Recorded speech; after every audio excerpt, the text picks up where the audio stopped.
A partir de ahora, Radio Marca mira por tu salud. Aquí comienza Cuídate. Los mejores consejos, todas las recomendaciones, lo que tienes que saber para estar en forma, la salud y el deporte en la radio. Toma nota y cuídate.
Yanela Clavo.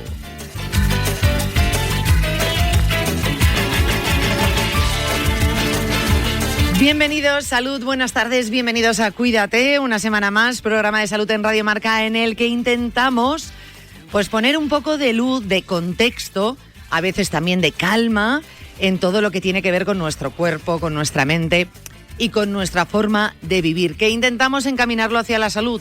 Pues obviamente es lo que tenemos que hacer. Hoy queremos empezar hablando de algo que todos en algún momento hemos quizás sentido o nos vamos a reconocer. El miedo que aparece sin avisar. Esa sensación de que el cuerpo se acelera, el corazón va más rápido de la cuenta, falta de aire, ese sudor en las manos.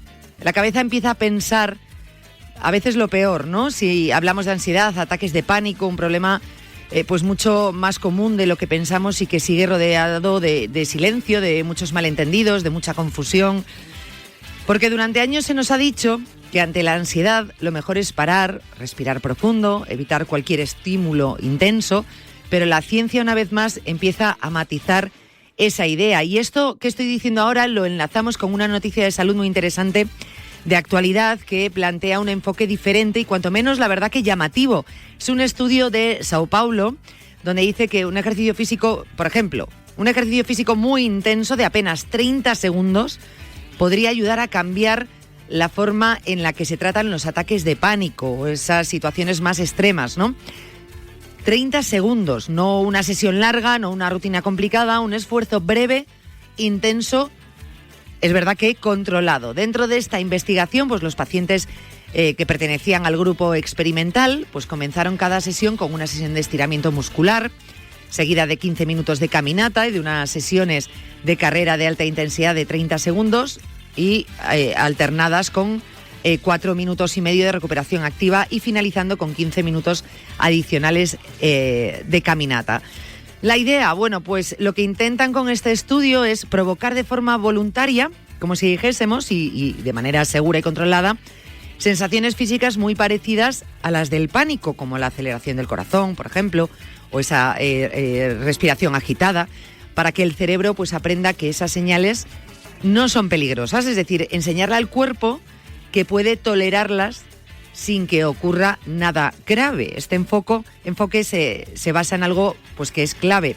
Muchas personas con pánico, vamos a ver cómo lo explicamos, no temen tanto lo que ocurre fuera, sino las sensaciones internas, el miedo al miedo, como si lo dijésemos, ¿no?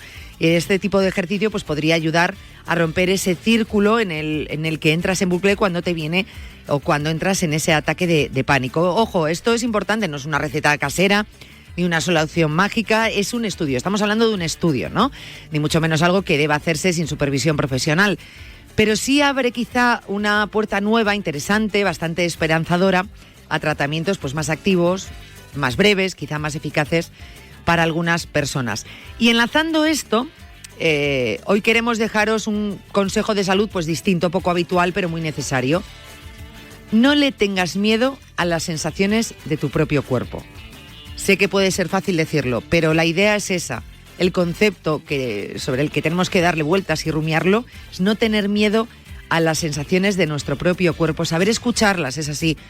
A veces nuestro cuerpo pues nos alerta, ¿no?, de que algo está ocurriendo. Y es que vivimos precisamente de esta manera, hiperalerta. Cualquier molestia nos asusta, cualquier cambio nos inquieta, cualquier síntoma nos pone, como digo, en alerta máxima. Y esto, paradójicamente, pues alimenta más la ansiedad, más la tensión, malestar.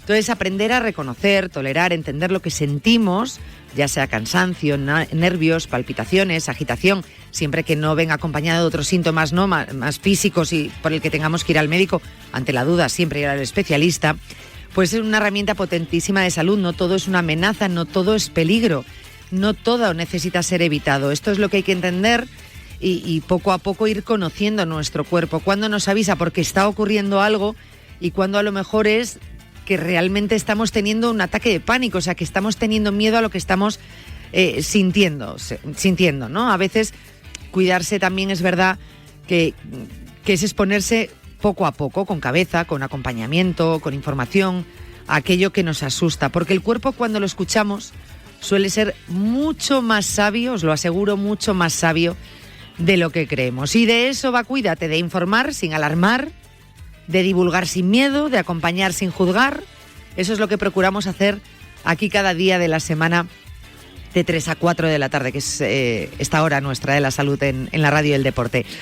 Vamos a ir con la agenda del día, con la agenda también de la semana, con los contenidos del programa de hoy. Por un lado vamos a hablar del síndrome de Meniere, que el 7 de febrero fue el día de la concienciación de este síndrome, que queremos conocer un poquito más, qué es, síntomas, tratamientos, entender lo que supone convivir con esta enfermedad, que muchas veces tiene un problema de diagnóstico también. Después, acto seguido, nos ponemos el chándal como cada lunes, hacemos ejercicio con Martín Jaqueta, nuestra dosis semanal de actividad física con nuestro entrenador personal, hora en la que os invito también a que participéis. Aprovechad que está con nosotros Martín Jaqueta y nos podéis enviar cualquier pregunta, no solo hoy durante el programa, sino durante toda la semana, y así pues el próximo día yo le traslado vuestras preguntas a Martín Jaqueta. Lo que necesitéis consultarle a Martín que tenga que ver con el entrenamiento y la actividad física. Para ello ya sabéis que tenéis un correo electrónico, cuidate@radiomarca.com. Os recuerdo, dentro ya de no la agenda de hoy, sino de la semana, que mañana la consulta de las 3:30, como todos los martes, es para Dani Porro, osteópata director del Centro Atrio 3. Con lo cual, si tenéis molestias, tenéis una lesión, estáis en un proceso de recuperación, acabáis de recibir un diagnóstico y bueno, pues no os ha dado tiempo en la consulta a preguntar a vuestro especialista y os ha quedado alguna duda, se la podéis preguntar a Dani para que os oriente un poquito. Será la consulta de mañana martes.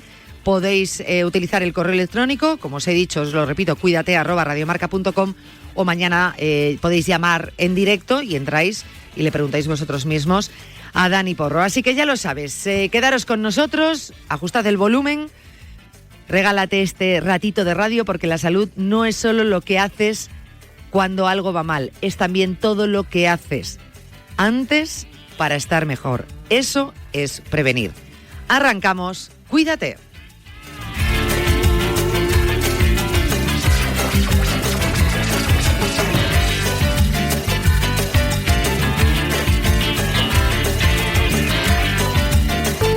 Gracias por llamar a Securitas Direct. ¿En qué puedo ayudarle?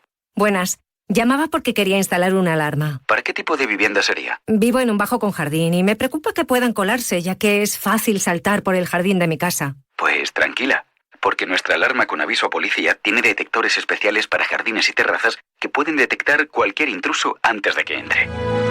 Cierra la puerta a robos y ocupaciones con la alarma de Securitas Direct. Llama al 900-103-104. El lunes 16 de febrero vuelve la clásica Jaén Paraíso Interior, una de las carreras más singulares del calendario ciclista. Los mejores ciclistas del mundo se medirán en los caminos de Olivos de Úbeda. Y si montas en bici, el sábado 14 tenemos una gran fondo. Este lunes clásica Jaén Paraíso Interior, con el patrocinio de la Diputación de Jaén y la colaboración de Marca y Radio Marca. ¿Trabajas en un gimnasio, un club deportivo o en una pyme del sector? Entonces ya sabes que la normativa europea en sostenibilidad te afecta y no tener un plan puede salir caro. ESUE te ofrece asesoría y formación totalmente gratuitas para elaborar tu plan de sostenibilidad paso a paso y sin líos. Las plazas son limitadas. Entra ya en pymesostenible.com y reserva la tuya. Proyecto enmarcado en el Plan de Recuperación, Transformación y Resiliencia, financiado por la Unión Europea Next Generation EU. ¿Te gusta el póker? ¿Eres un apasionado de la baraja? Si es así, no te puedes perder todos los domingos por la noche Marca Póker, el mejor programa sobre póker.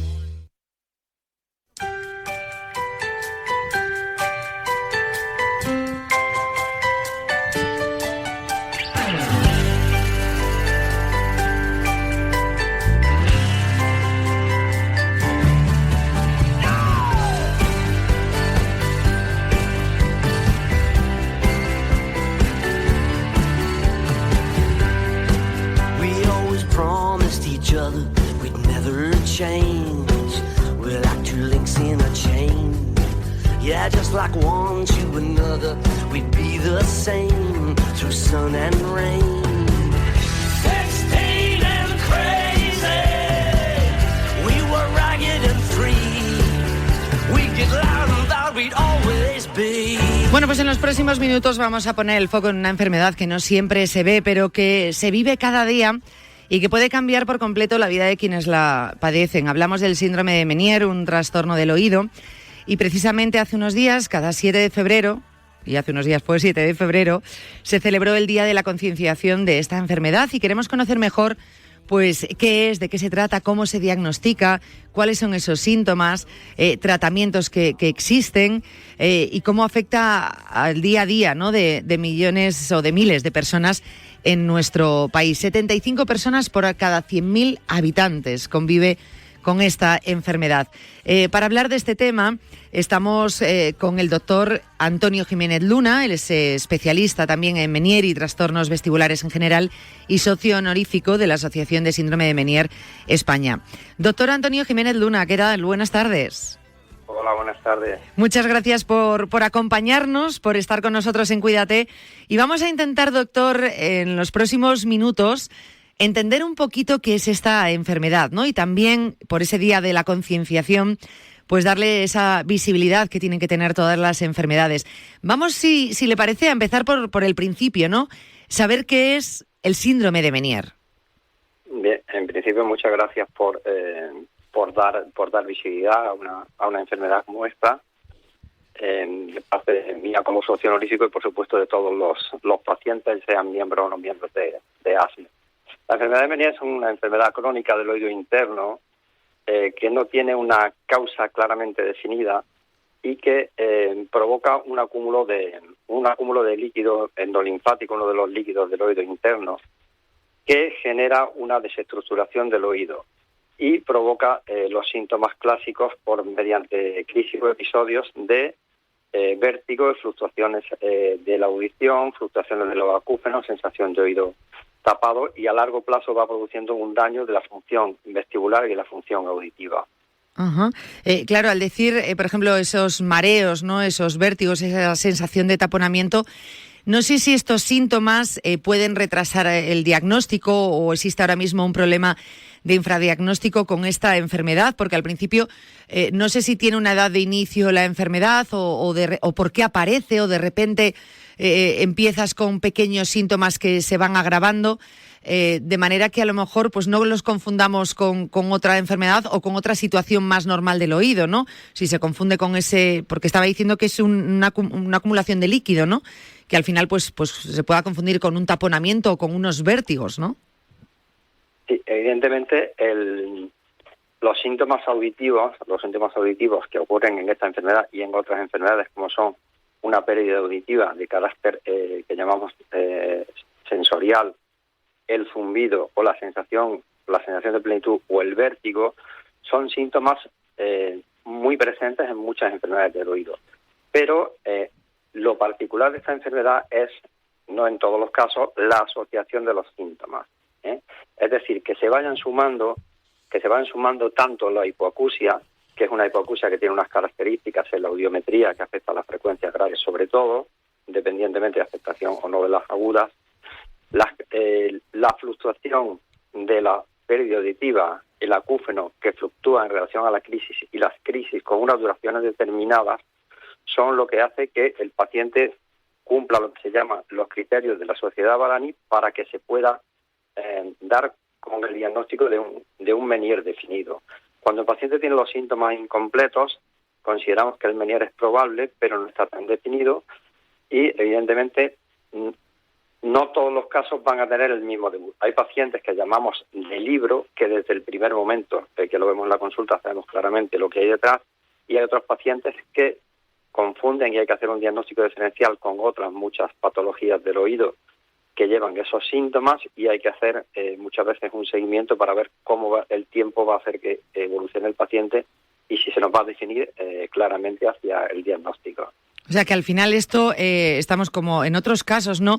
Ante enfermedades que a veces el diagnóstico no es al momento, no es que vayas con los síntomas y pueda ser diagnosticado, que a veces es haciendo un seguimiento de síntomas en el tiempo donde se puede llegar a ese diagnóstico. Evidentemente es importante para llegar a un diagnóstico en las primeras visitas que el paciente tenga unos síntomas más o menos floridos que se puedan incluir como dentro de los criterios para diagnosticar la enfermedad y que además el paciente sea valorado por un profesional que tenga un conocimiento claro de esos criterios y de otras enfermedades vestibulares. Porque la otorrinolaringología es una especialidad muy amplia y el paciente con vértigo es un paciente que requiere un enfoque un poco distinto al paciente con otras enfermedades más quirúrgicas de la especialidad y muchas veces el paciente es diagnosticado cuando llega a lo que conocemos como un médico otorrinolaringólogo o a una unidad de otorrinolaringología, que es una subparte de la especialidad que estudia las enfermedades del oído interno, sobre todo las que van con vértigo. Claro, cuando hablamos de vértigos, no sé si, como en este caso, se puede distinguir de un vértigo común. ¿Hay algunas sensaciones distintas o el propio paciente puede distinguir que no es un vértigo normal? No normal, conocido, ¿no? Bien, es que el vértigo en sí no es una enfermedad, el vértigo es un síntoma. Es una sensación que el paciente tiene de que las cosas se están moviendo cuando en realidad no se están moviendo. Entonces, cuando un paciente tiene un vértigo, ya sea en una crisis única o en una crisis repetida, como ocurre en el Meniere y otras muchas patologías, es fundamental llegar a un diagnóstico lo más definitivo posible, no poner tratamiento al paciente, y como cuando tenemos una fiebre o tenemos una tos, buscamos qué es lo que hay detrás. Tenemos que buscar qué es lo que hay detrás de cada vértigo. Y para ello lo que tenemos que hacer es diferenciar si el síndrome es agudo o episódico y sobre todo insistir mucho en si las crisis son de inicio espontáneo o de inicio provocado, cuánto duran las crisis, porque hay crisis de vértigo de segundos, hay crisis de minutos, hay crisis de horas, hay crisis de días y también los síntomas asociados. En concreto, en el Meniere, lo característico es que sea un vértigo en episodios, es decir, episodios, crisis, ataques, que además aparecen de forma totalmente espontánea y que tienen una duración concreta que suele ser entre 20 minutos y un máximo de 12 horas, aunque lo habitual es que las crisis sean de 2, 3, 4 horas, y que se asocie una serie de síntomas como son la fluctuación auditiva, la fluctuación del acúfeno y la sensación de plenitud. Eso es lo que nos va a diferenciar ese vértigo de un vértigo como la neuritis vestibular, que es una crisis única, también espontánea, pero que no tiene problema auditivo, o una crisis de vértigo posicional, que es una crisis repetida, episódica, pero que no tiene clínica auditiva y que es provocada por los cambios de posición, como el echarse a la cama.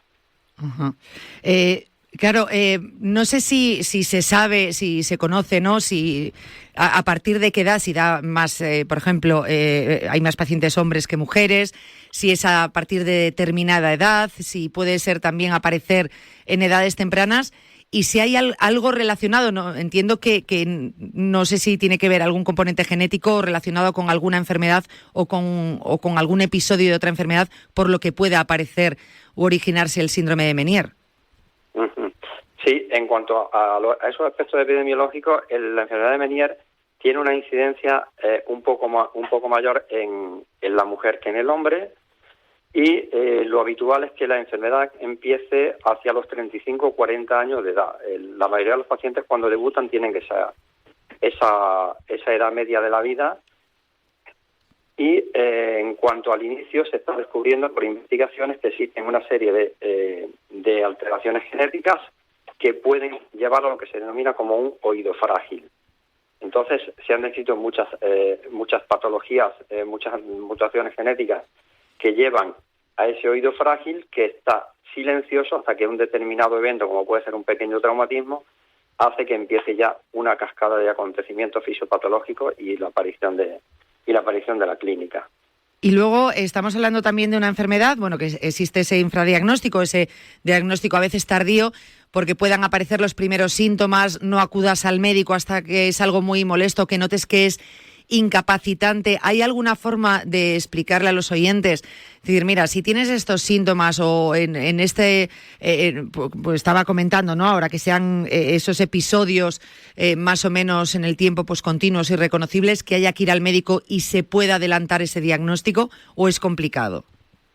No, evidentemente el paciente, el diagnóstico, el hecho de que empiece a pasar el tiempo entre que debutan los síntomas de cualquier tipo de vértigo, ya sea un Meniere, ya sea un vértigo posicional, ya sea una migraña con vértigo, o ya sea los episodios únicos de neuritis vestibular, cuanto antes sea atendido el paciente, y mejor si es por un otoneurólogo, un otorrino especializado en vértigos, cuanto antes sea respecto del debut de los síntomas, más fácil será para el diagnóstico, y menos secuelas tendrá desde el punto de vista funcional para el paciente.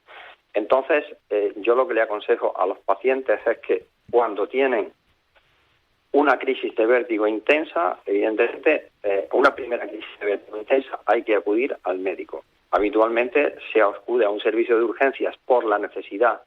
Por un lado, el paciente no sabe lo que le pasa y hay que descartar otras patologías, pero muchas veces el paciente acude por la necesidad de que se le quiten los síntomas, que le administran una medicación sin llegar a un diagnóstico inicial, y el paciente vuelve a casa. Aunque hemos hecho algo bueno por el paciente, es fundamental que ese paciente, cuando los síntomas desaparezcan, y sobre todo si repiten, vaya a su médico, inicialmente a su médico de atención primaria, su médico de familia, para que lo derive a la consulta de otorrinolaringología, inicialmente a una consulta de otorrinolaringología general. Vale. Y nunca pensar que no va a haber nada importante detrás. Vale, ante esa duda, bueno, pues lo mejor es consultar, pero bueno, no dejarlo, porque muchas veces hablamos de vértigo y por mucho que duren o se repiten, ya sabe cómo somos los pacientes, pues tendemos a minimizar el problema o alargarlo en el tiempo y decir, bueno, ya iré si se repite y vuelves a decirte, ya iré si se repite. Bueno, pues cuanto antes se tenga un diagnóstico mejor. Estamos hablando de una enfermedad, como ha dicho, crónica. No sé si tener ese diagnóstico, y ahora nos metemos ya en el tema de tratamientos, puede estabilizar un poco el progreso de la enfermedad, y también me gustaría conocer cuál es ese progreso en el tiempo de la enfermedad, ¿no? O depende de los casos. Sí, en principio, al hilo de lo que había comentado antes, cuanto antes llegamos al diagnóstico correcto, antes empezaremos un tratamiento correcto. Y en mi experiencia yo veo que los pacientes que llegan a la consulta precozmente, en una cuestión, digamos, de 2, 3, 4 meses, desde los 2, 3 primeras crisis de vértigo, sobre todo si tienen un cuadro muy evidente y un diagnóstico fácil, esos pacientes van a comenzar con todos los aspectos del tratamiento que les indicamos antes, y parecen tener una mejor evolución que los pacientes que tienen un diagnóstico tardío y un inicio de tratamiento también más tardío. Ajá. ¿Y en qué consiste el tratamiento? Bueno, el tratamiento es muy variable entre un paciente y otro, porque no hay dos pacientes iguales, y también en un mismo paciente, en distintos periodos de su vida, de la evolución de la enfermedad, va a tener síntomas más o menos intensos, más o menos duraderos, que hacen que verdaderamente se vaya modificando mucho el tratamiento incluso en un mismo paciente. Habitualmente consideramos que el paciente tiene que tener una serie de medidas dietéticas, de hábitos y de estilo de vida que son fundamentales.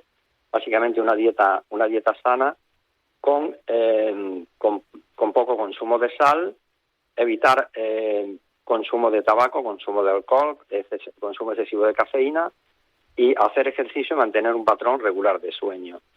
Habitualmente son consejos que se le dan a todos los pacientes que son fundamentales para cualquier tipo de enfermedad episódica, no solo vestibular. Y luego, habitualmente se suele comenzar por medicación por vía oral, medicación sistémica, como puede ser la betahistina o como puede ser algún diurético o incluso asociados. El paciente tiene que ser vigilado periódicamente para ver cómo va respondiendo al tratamiento, para ver si necesitamos pasar a otro escalón terapéutico, como puede ser indicar un corticoide sistémico o aplicarle corticoide intratimpánico. La aplicación de medicamentos dentro del oído en la enfermedad de Meniere, como el corticoide intratimpánico o la gentamicina intratimpánica, que es un tóxico para el oído, a que nos pueda parecer un poco raro, lo que se hace es en aquellos pacientes que no están consiguiendo controlar sus síntomas, cuando el oído tiene ya poca función, lo que hacemos es hacerle una distribución química para conseguir que al paciente se le reduzcan los síntomas, las que tengan menos crisis, que sean más suaves y que sean menos duraderas. Vale. Esto del tratamiento, pues claro, como hemos dicho, queríamos conocerlo un poquito de manera general, pero que depende también de la evolución, ¿no?, del propio paciente y ese seguimiento que se puede hacer. Ha dejado muy claro los hábitos de vida, me parece muy importante para que nos demos cuenta que al final son hábitos muy generales para muchas enfermedades, pero que cuando ya está la enfermedad, que realmente es lo que puede hacer el paciente por la evolución o por los síntomas o por intentar de alguna manera poder controlar, ¿no?, la situación. En este caso con el síndrome de Meniere, que es un síndrome, una enfermedad que, por lo que dicen los pacientes, afecta su calidad de vida. Sí, evidentemente afecta la calidad de vida. En cuanto a lo que habíamos comentado antes del tratamiento, se me ha pasado referirme al estrés. La situación de estrés, las situaciones de estrés por problemas laborales, por problemas familiares, facilita que los pacientes tengan más crisis de vértigo. También las crisis de vértigo provocan estrés. Evidentemente el paciente que tiene crisis muy repetidas y está en una edad laboral tiene la circunstancia de que no sabe cuándo le va a venir una crisis y a lo mejor tiene una reunión de trabajo importante y evidentemente eso le afecta desde el punto de vista personal, en relación a su trabajo y en relación también muchas veces a sus compañeros de trabajo. Desde el punto de vista social y familiar, los pacientes muchas veces se ven afectados porque tienen un evento, como puede ser cualquier tipo de reunión familiar, y el paciente se encuentra bien, pero el día previo o las horas previas empieza a tener una crisis y el paciente va a tener que dejar de acudir a ese evento, con el daño, digamos, que eso puede suponer para el resto de la familia, para el resto de las personas que van a participar en ese evento. Y las circunstancias de lo imprevisto de las crisis evidentemente genera mucha ansiedad en los pacientes. Claro, y al final es como la pescadilla que se muerde la cola, ¿no? Ya parece que te estás poniendo en esa situación, esos nervios, ese estrés que puede afectar directamente también a los síntomas. Al final son enfermedades, pasa con algunas otras, que provocan una incomprensión en el entorno, que eso también imposibilita mucho a estas personas, ¿no?, a los enfermos o a los pacientes, ¿no?, de esta enfermedad, pues llevarlo lo mejor posible. Ya de por sí los síntomas pues son incapacitantes. Si encuentras esa incomprensión en tu entorno laboral, familiar, de amistades, pues se hace muy complicado. Terminan metiéndose en su círculo, en su burbuja. Por eso yo creo que al final campañas pues como han realizado, ¿no?, desde la asociación, me parece tan importante, porque ya no se trata de que conozcamos la enfermedad por si tenemos esos síntomas, sino también entender los síntomas que está pasando el propio paciente si nos toca alguien al lado. Evidentemente, uno de los aspectos que en los que más hincapié se quiere hacer es que el Meniere es una enfermedad invisible. Lo único que podemos ver de un paciente que tiene Meniere, si tiene una afectación importante de la audición, es que lleve audífonos, como llevan tantas otras personas que no tienen vértigo, o que tenga en determinados casos otro dispositivo de estimulación auditiva que es el implante coclear. Pero un paciente que no lleve audífonos o los lleve quitados en ese momento y no tenga una crisis, consideramos que es una persona totalmente sana. Pero cuando vemos al paciente en una crisis, sudoroso, pálido, frío, vomitando, sin posibilidad de mantenerse en pie, vemos que verdaderamente ahí pasa algo de verdad. Pero ocurre que es una enfermedad episódica y, como otras muchas, cuando el paciente está en una situación de intercrisis, pues los familiares, los compañeros de trabajo le dicen, pues te veo muy bien. Pues sí, me estás viendo en el momento bueno, no me estás viendo en el momento malo. Claro. Entonces, por eso se insiste en que es una enfermedad invisible a la que hay que darle la visibilidad. Claro, por eso tan importante. Pasa con muchas enfermedades cuando los pacientes dicen que a veces se sienten incomprendidos cuando precisamente le dicen esas frases como la que está diciendo ahora, doctor, pues yo te veo muy bien. Ya, claro, una cosa es cómo me veas y otra cosa es lo que sufro por dentro cuando tengo esas crisis o esos dolores, ¿no? Es que eso es bastante complicado. Por eso, tan importante entender todo lo que puede rodear a nuestro entorno para pues darle la ayuda, la importancia o el acompañamiento que necesiten en ese momento. En el caso del diagnóstico, pues yo creo que lo ha dejado muy claro al principio. Lo importante es cuando empezamos a reconocer estos síntomas que acudamos al médico, porque oye, si estamos hablando en este caso del síndrome de Meniere, cuanto antes tengamos ese diagnóstico, mucho mejor. Ese diagnóstico precoz es tan importante en todas las enfermedades, y a veces por ir dejando pasar la visita del médico, no, es que ¿y si no es nada? Bueno, ¿y sí? Pues ten tu diagnóstico, ya está.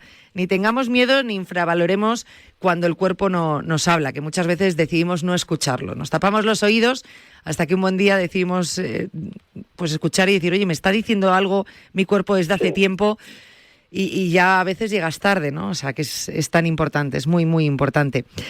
Doctor, quiero darle las gracias por haber estado con nosotros, por dar visibilidad a esta enfermedad con nuestros oyentes, de algo tan importante, ¿no? Que seguiremos hablando de ello.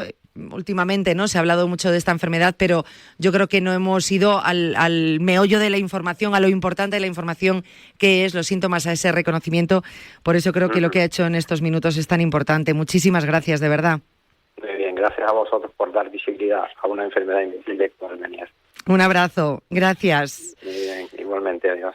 Hemos hablado con el doctor Antonio Jiménez Luna, especialista también en Meniere, trastornos vestibulares en general y socio honorífico de la Asociación de Síndrome de Meniere España, que precisamente son los que nos han puesto sobre la pista de toda esta información, con todos los datos que nos han hecho llegar a la redacción, que nos han llamado tanto la atención que veíamos que era importante que desde Cuídate nos uniésemos a esa campaña en el Día de la Concienciación del Síndrome de Meniere, que se celebró el 7 de febrero, que cada año se celebra el 7 de febrero. Vamos con nuestra recomendación de redes sociales y después con Martín Jaqueta.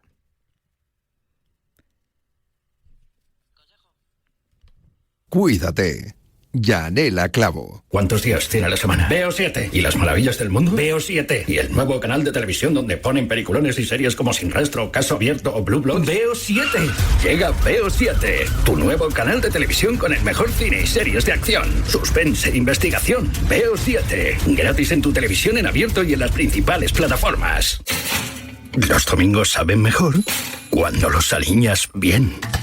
Ivette Agudo y el chef Sergio Fernández te esperan en Aliñados, el nuevo programa gastronómico de Radio Marca. Recetas, trucos, historias y mucha pasión por la cocina. Aliñados, todos los domingos a las 9 de la mañana. Solo en Radio Marca y también en formato podcast. ¡Quiero la copa! Tranquilo, guerrero. Tú suelta la espada. ¡Me duele el dedo gordo! A ver, ¿qué copa quieres? ¡Quiero la Copa del Rey! Pues mira, resumiendo, vas a tener que ganar 2 batallas ida y vuelta, y después, si las ganas, tienes que ganar la final en la Cartuja, sin atajos, solo partidazos. Este jueves, Atlético Barça. Síguelo con nosotros en Marcador de Radio Marca con Pablo López, Israel Raiz y Pablo Parra. Radio Marca, la radio del deporte.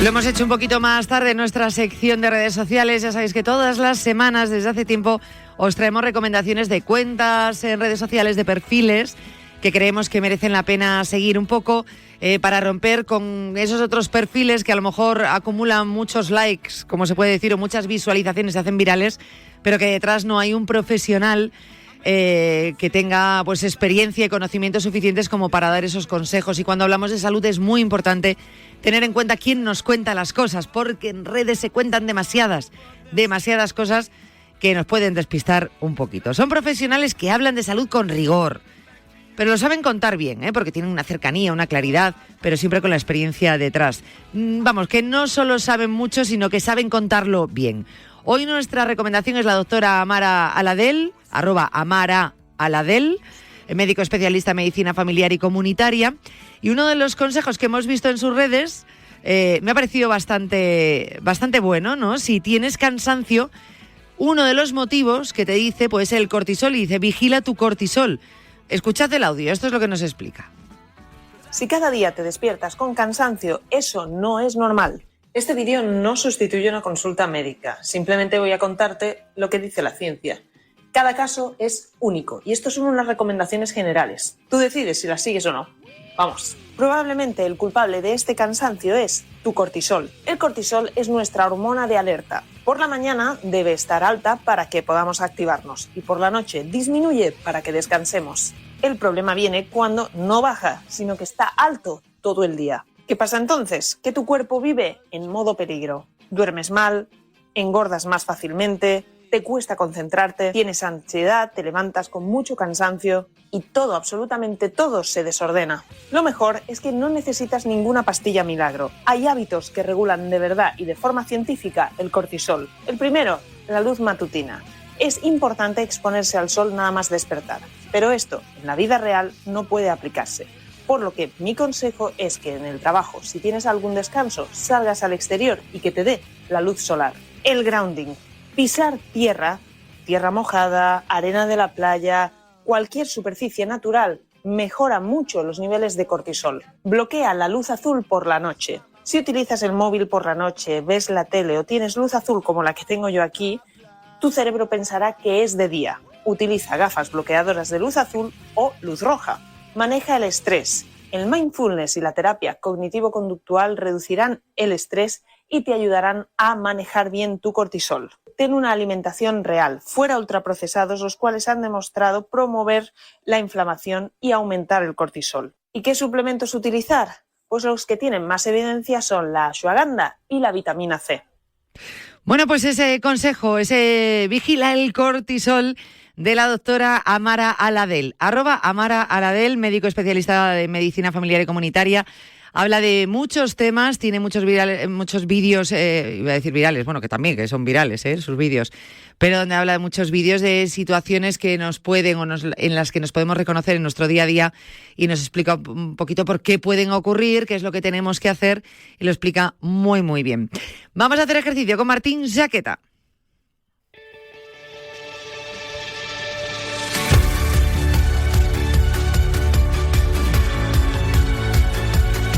Y vamos a ir avanzando en el tema que tratamos con Martín todos los lunes, porque aunque iniciamos este 2026 con consejos para todos aquellos que empiezan a hacer ejercicio, cómo continuarlo, cómo no caer en la rutina, cómo no abandonar a las primeras de cambio, bueno, pues me parece bueno seguir con ello porque nos quedaron preguntas pendientes, pero así también vamos avanzando. Hoy dejamos por concluido el tema para poder traer temas nuevos al programa que ya está preparando Martín y temas muy, muy interesantes. Martín Jaqueta, ¿qué tal? Buenas tardes.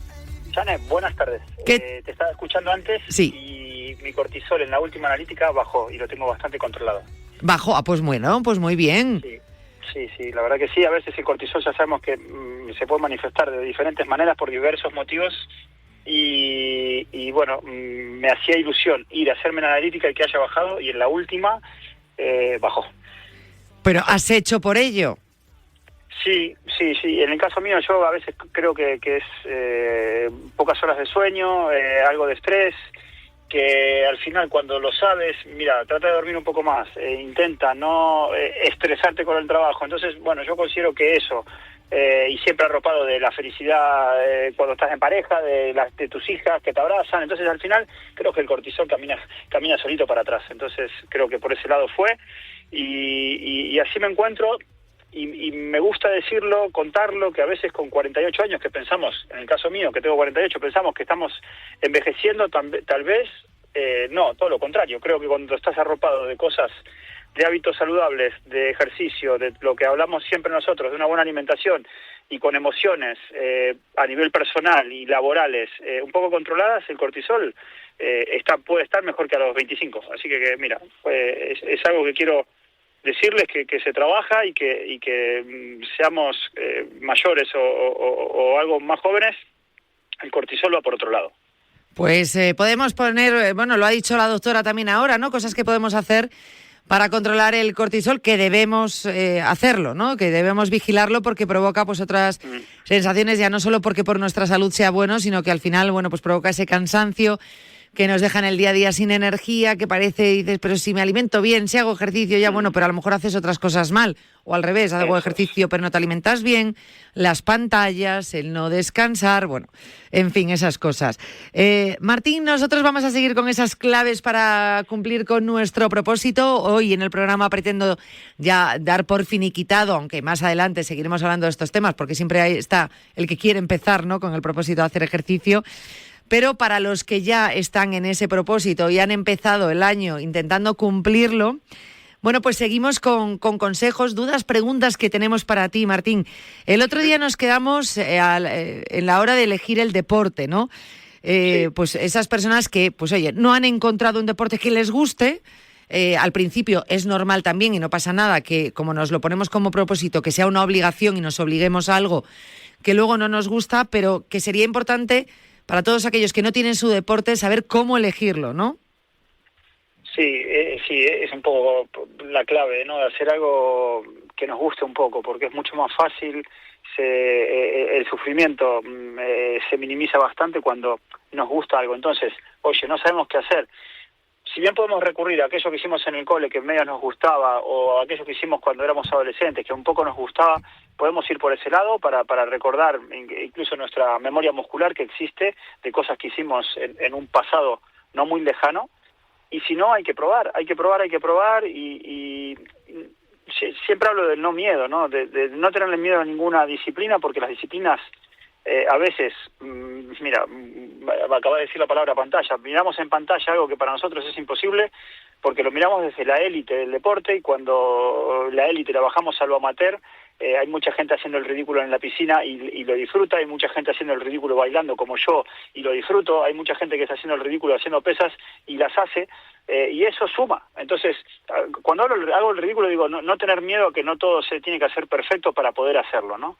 Ya eso lo dijimos en algún momento, que a veces incluso hacer las cosas no con la mejor ejecución del mundo, las cosas suman también. Entonces, probemos, no tengamos miedo a ninguna disciplina, probémosla, porque siempre están los pasos metodológicos que de inicio, y todos empezamos alguna vez a hacer algo, y llamémosle natación, fitness, fútbol, tenis o pádel, llamémosle como queramos, pero no dejemos de acercarnos a algo que sabemos que es sano, se llame como se llame.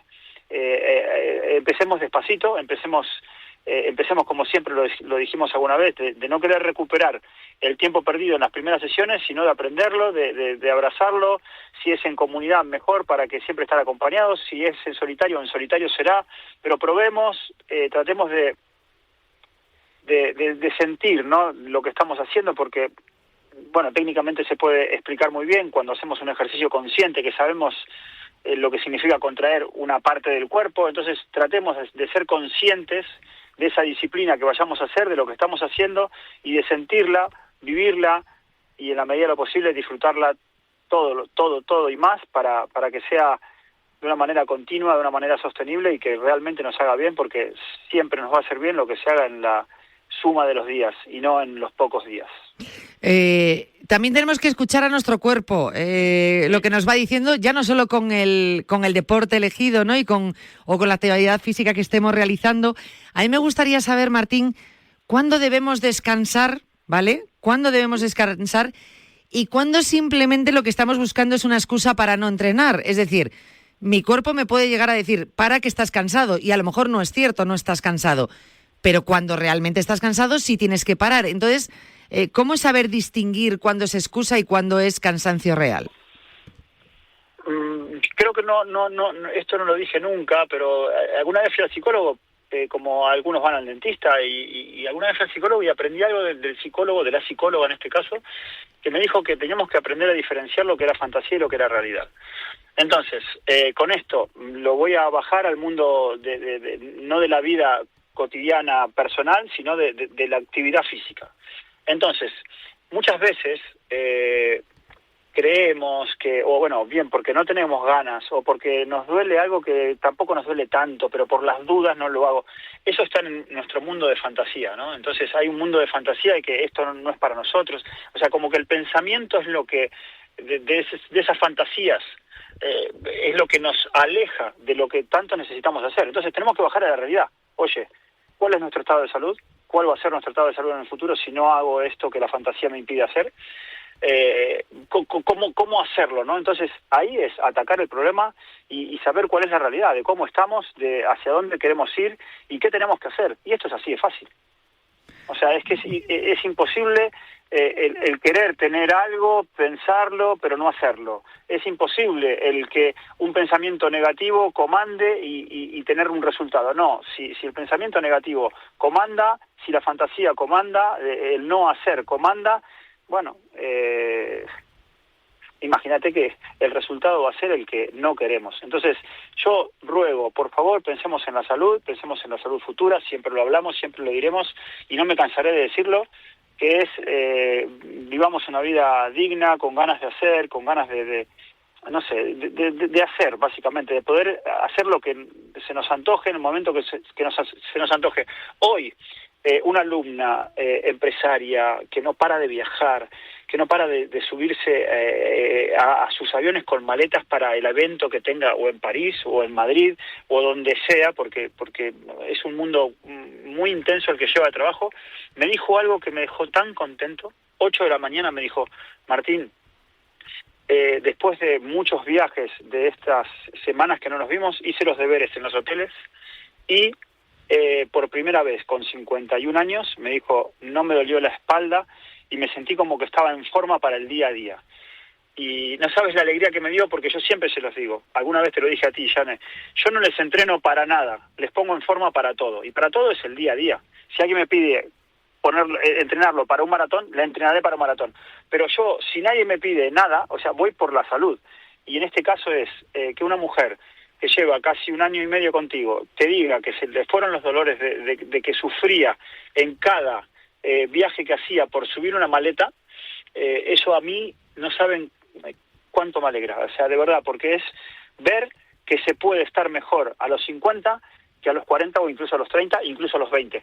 Cuando están mal llevados. Entonces, yo lucho porque la gente tenga un día a día en el que la juventud no llegue nunca, y que podamos hacer, simplemente viajar, subir las maletas y que no nos duela nada.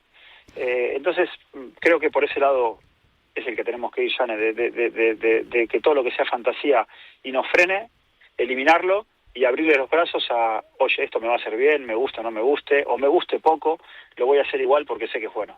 A ver, que lo entiendo, lo has explicado muy bien, pero también entiendo al oyente que diga, Martín, eso es muy fácil decirlo, pero estoy empezando y me cuesta la vida, ¿eh? Que nadie ha dicho que no cueste, o sea, que sabemos que cuesta y que a lo mejor nadie tiene esa fórmula mágica, ¿no? Para ver o para hacernos distinguir si es excusa o si es cansancio, que realmente también es poner un poquito de nuestra parte, es lo que tú has dicho, ¿no? Saber ver si es imaginación, si es o es una realidad, pero bueno, que entiendo que cueste, ¿eh? Y sobre todo sí, para los que están empezando. No, y para los que llevamos toda la vida, Jane, cuesta. O sea, claro que nos cuesta. O sea, el tema es probar lo que nos hace bien. O sea, hay cosas que cuestan y a mí no me gusta sentarme a estudiar. A veces yo no sabes lo que te abrazo, ya ni lo que te agradezco que me dejas escribir algo para Radio Marca y para nuestro Marca. O sea, me encanta poder tener un artículo, pero a mí me cuesta sentarme a escribir. Claro. Me cuesta, pero si tú me estás abriendo una puerta para llegar a más gente, Jane, no es lo que más me gusta, porque es la realidad. Yo no te puedo engañar que me vuelvo loco por escribir un artículo. No me vuelvo loco, pero entiendo que el fin es llegar a la gente. Entonces, cuando el fin es llegar a la gente, y es algo que yo soy inquieto por naturaleza, no me gusta sentarme, no me gusta pensar mucho y ponerme a escribir, no me gusta mucho. Entonces, no me gusta mucho, y esa es la realidad. Esa es la realidad.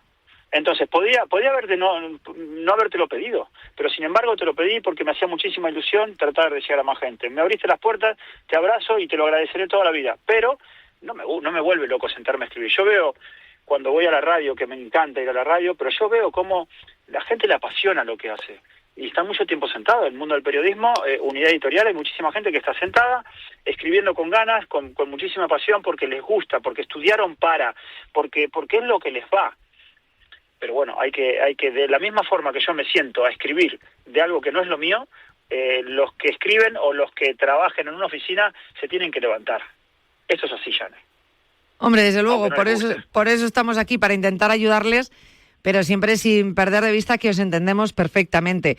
Por eso siempre decimos que si incluso para motivaros o para saber el porqué o cómo poder arrancar o cómo poder continuar, necesitáis pues cualquier duda que tengáis que se os plantee, que nos la hagáis llegar y se la preguntamos a Martín.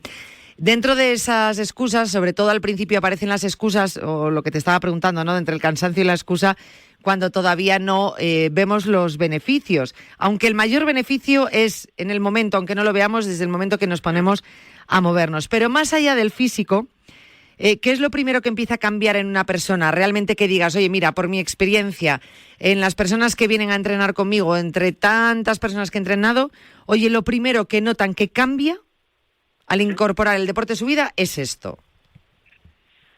Mira, te voy a poner el ejemplo de otra alumna mía, de Patricia. Patricia se pone una alarma cada 45 minutos, porque está mucho tiempo sentada en el trabajo. En esa alarma cada 45 minutos hace ejercicio. Entonces, ella me preguntaba qué era lo que iba a ver. Si se movía cada 45 minutos. Entonces ahí lo que dijiste tú, más allá del físico, en realidad el físico viene después.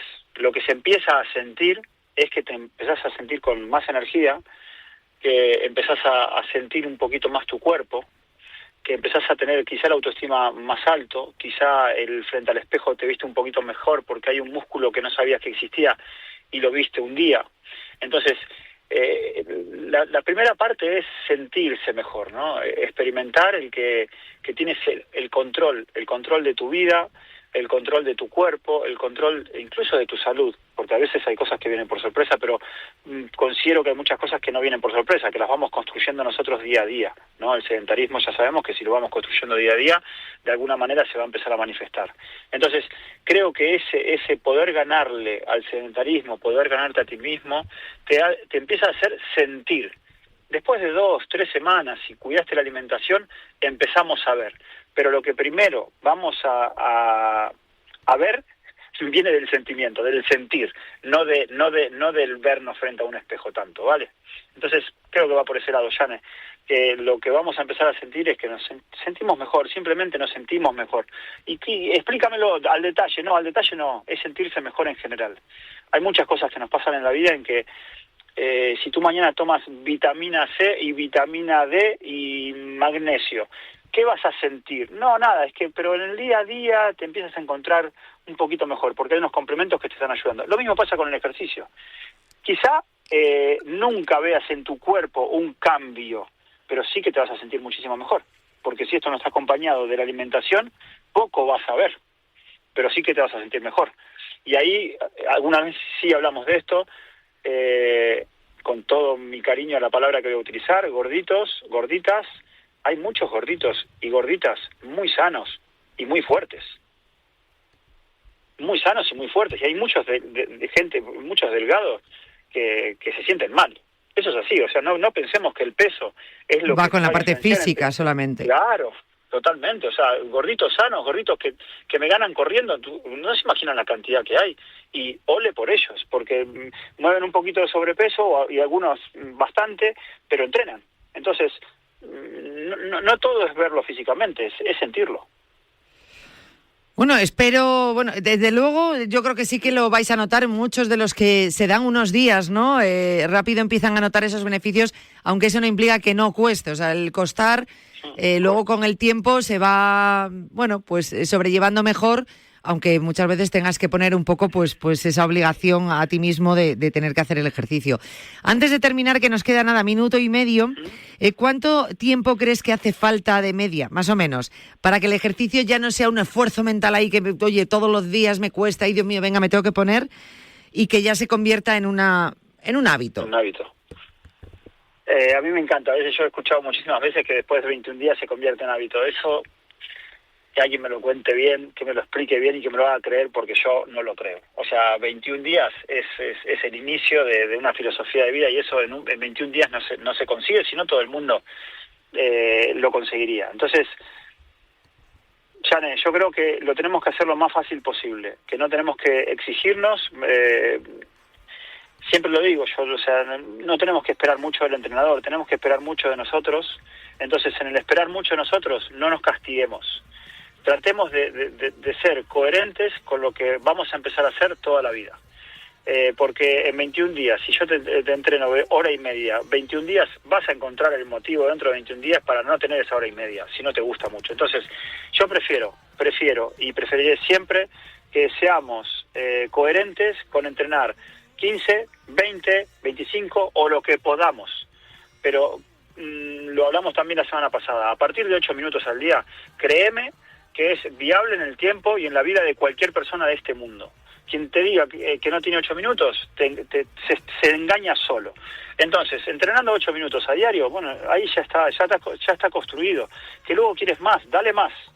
Pero no pensemos que esto se resuelve en 21 días, pensemos que esto se resuelve en toda la vida. Porque si pensamos otra cosa, nos equivocamos. Esto es un trabajo que a mí me sigue costando entrenar. Desde los 3 años yo me acuerdo que empecé a entrenar. Me llevaron a baloncesto con una bola y hacía el payasín. Pero desde ese día hasta hoy me cuesta. Y yo soy uno de los que levanta y les digo, me cuesta hacerlo cada día. Hoy ya hice mis cositas, ya hice mis 9 ejercicios hoy y espero entre clase y clase poder hacer otro poquito más. Hoy llueve, hoy me encantaría ir a correr, pero hoy no voy a ir a correr porque está lloviendo demasiado. Pero ya hice los deberes. Entonces, un poquito cada día, por favor. Vamos a intentarlo. Nosotros contigo nos ponemos las pilas. Hemos dejado temas pendientes que retomaremos más adelante. La próxima semana, tema nuevo y bastante interesante. Martín, te veo el lunes. Muchas gracias. Chane, nos vemos el lunes. Abrazos para todos. Un abrazo y a vosotros os veo mañana a las 3 aquí en Cuídate. Adiós. El deporte es nuestro. Radio Marca.